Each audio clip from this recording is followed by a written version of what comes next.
Tuh kan kalian udah ngikutin nggak? Kalau ternyata Onyo itu pernah digampar entah sama S atau sama adiknya si W itu. Tapi Onyo bilangnya itu adalah tante, tapi nggak tahu juga dia soalnya nyinggung bundanya juga. Seperti yang aku bilang kemarin, kayaknya dugaan aku tuh emang bener dan emang kayaknya banyak juga kalian yang ngerasain gitu loh ya, kalau emang mereka itu mau menyingkirkan Onyo dari rumah itu untuk menguasai rumah itu agar lebih leluasa, ya gak sih? Dan satu lagi ya, kalian pernah gak sih ngikutin beritanya Koruben itu dulu pernah kayak diserang secara magic gitu ya kan, sampai ada ular masuk ke rumah, terus ada yang tabur-tabur bunga, ada yang tanah kuburan gitu-gitulah pokok. Terus kita kaitin dengan isunya si S itu suka ke, atau pernah ke Gunung Kawi. Bahkan banyak banget yang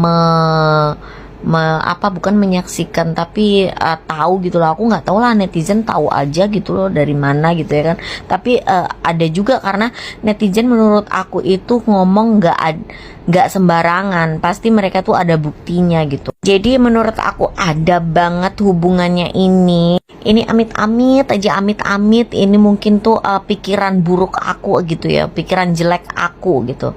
Tapi kalau menurut aku, ya nggak sih kalau ada kemungkinan gitu Koruben itu di net gitu kan sama pihaknya si S sengaja gitu ya kan, karena dan itu mungkin nggak berhasil, jadi sekarang mereka itu nyerangnya tuh pakai sosial media atau ke ruang publik dengan tujuan ya sama sebenarnya, mau menghancurkan Ruben juga. Tapi mungkin karena ya dasarnya Ruben itu orangnya baik, banyak yang mendoakan, banyak yang menerima manfaat baik dari dia, dan banyak juga perut yang bergantung pada dia.